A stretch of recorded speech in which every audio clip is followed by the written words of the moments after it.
Hello, ladies and gentlemen. Good morning. It's August the 14th, and today being Independence Day is tomorrow of India.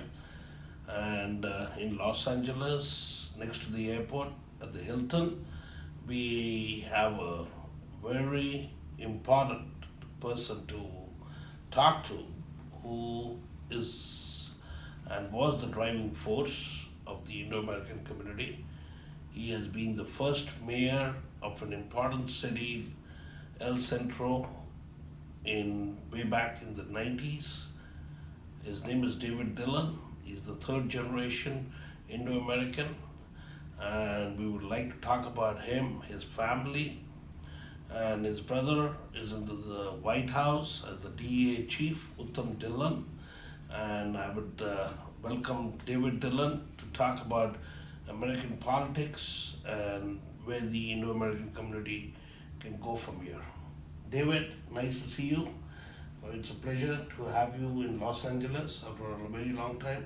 Can you talk about your achievements and everything, whole 9 yard? Well, the first thing people always ask about is the history. So I'll give you a quick history of why I'm here. In 1917, both grandfathers left India for the United States, landing in San Francisco, and the reason why was to fight in World War One. In those days, President Woodrow Wilson allowed Indians to come to America to declare their loyalty to America to fight in World War One. People always ask, why India? Because they spoke English. And they were not, when they got here, they were allowed to stay. They were not allowed to fight in World War One because they were farmers. They were interviewed and told they were farmers, and the army said, we need farmers in the United States. We cannot lose you in the battlefield. So that was 103 years ago. And so I'm third generation. Yes, I was elected in 1985, served to 2001 as a city councilman and mayor. During that time, it was mostly during the Reagan years and Bush years, the first Bush years, and so wonderful times, all the way up until 9/11. Lots of achievements there. But more importantly, just, I guess you want to know more about the Indo-American, Asian communities now, so ask away. So the PACs you have, political action committees, you've got a non-profit. Can you talk more about that and how can it help the American patriots and primarily the South Asian community participating in the mainstream America? Sure. The people may or may not know that once 9/11 occurred, obviously it affected the world in hundreds of countries, either by loss of life or economically or emotionally. But the very, very, very first call to George W. Bush was from India. And the ethnic group of folks in America who were singing the national anthem, pulling out of their homes the American flags, were Indo-Americans. That's a fact. There's documented proof of that. And so it tells me that folks from India have learned that this is a great nation, a nation that they see their social freedoms and their personal prosperity, both with the family unit and financial. And so that's how my grandfathers and parents felt many years ago. So I've started a nonprofit called the American Patriotic Movement, promoting patriotism around the world. Patriotism is on the decline in America. Reuters declares that as America becomes browner, it becomes less patriotic. I don't buy that. I don't know if that means Hispanics, I don't know. But I know that I've got to change that if it's true. And so we're going to promote patriotism through this nonprofit globally.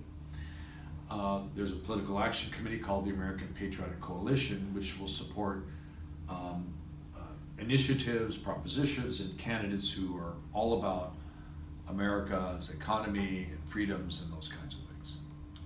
So how does somebody, you need to a little bit more detail out because US and India's friendship is increasing by the day. So a businessman in India, if he wants to do business in the United States and he also would like to be part of the American way of thinking, and because the one time Reader's Digest did a survey in India, and it came out that 80% of India, which is 1.5 billion people, they love America, number one, and they would like to be American citizens. So Reader's Digest survey was that. But what I would like to ask you is, how do overseas Indians, American citizens obviously can participate in your bank, but overseas also, how are they going to participate? Can Well, I highlight that? Folks from abroad, family members here, but political action committees are the participation as U.S. citizens only, or folks that have a green card. So they could be advocates for, they can promote their family members and friends here, but political action committees are primarily for citizens or people who are resident aliens, green card holders. So folks that love America, want to participate in the American business system, promotion system, can participate through the nonprofit, and so on. I think you're right. I think a lot of young people today want to be here in the tech world, working, maybe going back to India or whatever country, or many of them want to live here. And so that's another process. But participating in a political action committee, if they're allowed to, or a nonprofit is a good step in. And this nonprofit's going to educate people on how to work in the political system, the greatest system and most admired system of them all. I know it sometimes comes off wrong, and you hear it all the time, and maybe it's a little arrogant, but it's true. The freedoms and everything, it's the most sought after country to come to and be at, even for just people who want to visit. And so the American Patriotic Movement nonprofit will participate and educate the world on the processes of coming here.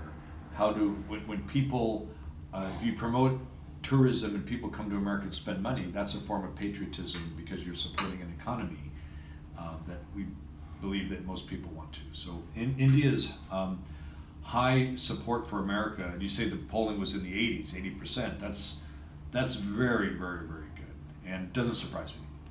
But there is a very pressing issue of our community. The present immigration system that we have in the United States, one senator the other day spoke that it will take 450 years for an Indian to get a green card.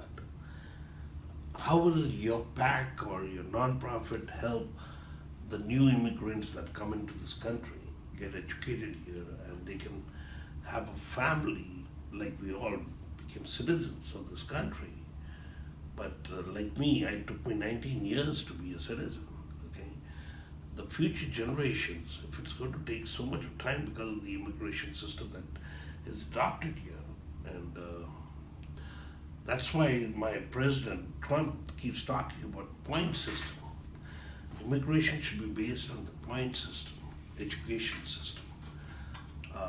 Will your organization help?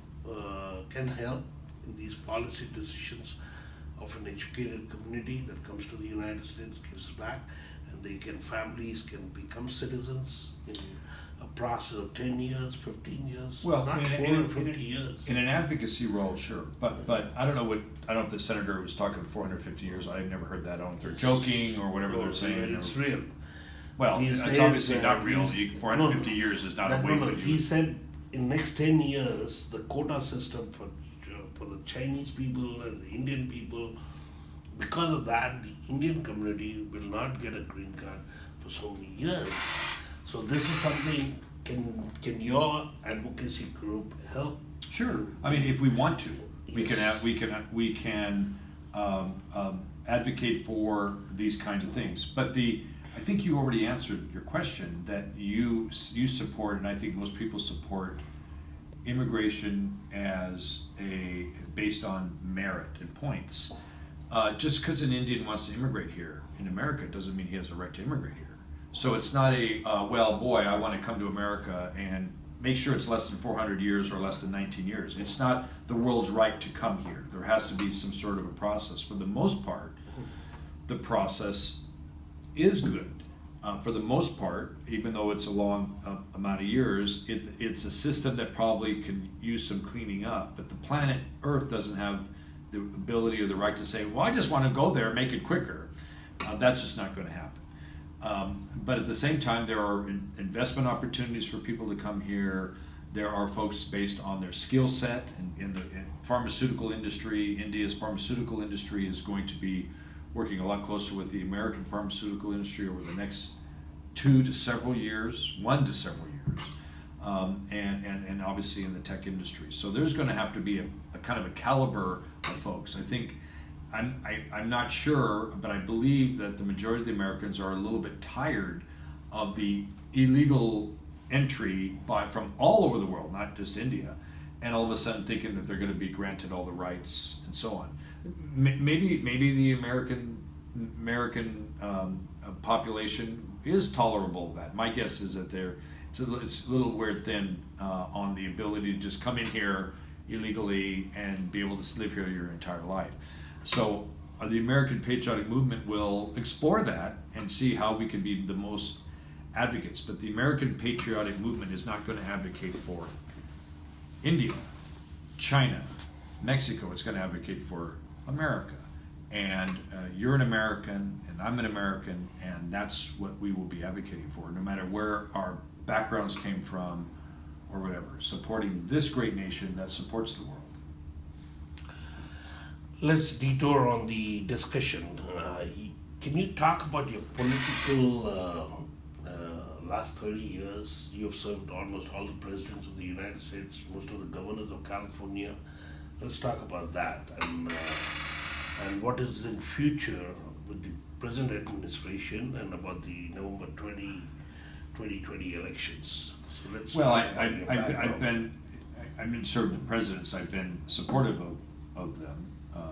From Reagan to Bush and Bush. I'm a Republican, so it's been mostly that. But I was in office during the Clinton years and worked with them. Arnold Schwarzenegger is someone I worked for, and that was a wonderful time. He came in a very unique situation in California. I learned a lot from him and his administration. California was in a unique blend at the time, and there was a lot of issues that he was able to bring to the forefront, and it was an experience of being a political appointee and so on. Talking about Trump in the future is the best part of this. And he's a unique character, and I think the way I can describe it best is I think Indians look at and like, and I think they actually value, because I see Indians as kind of a group that understands the grinding away of work and the results of that. And President Trump's approach to things is different. He takes on a personality and a demeanor that might rub you the wrong way, probably people appreciate, but there's absolutely zero doubt for his love of country, his commitment to the United States of America. He doesn't care what your color is, your religion, your preferences in life. He could care less.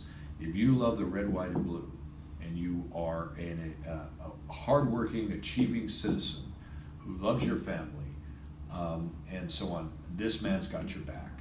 And I think that's the unique thing. I think people see that globally. I think there's politicians out there that want to emulate him. And I think this is where the Indo-American community says, hell yeah. And so I think that that's going to resonate in 2020. People somehow think nationalism is a wrong thing. Nationalism means that you love your nation. Your nation comes first. It doesn't mean you're a racist or anything else like that. I'm a nationalist. I have an uncle who fought in World War II, and a father and uncles who were in the U.S. military. I love this nation.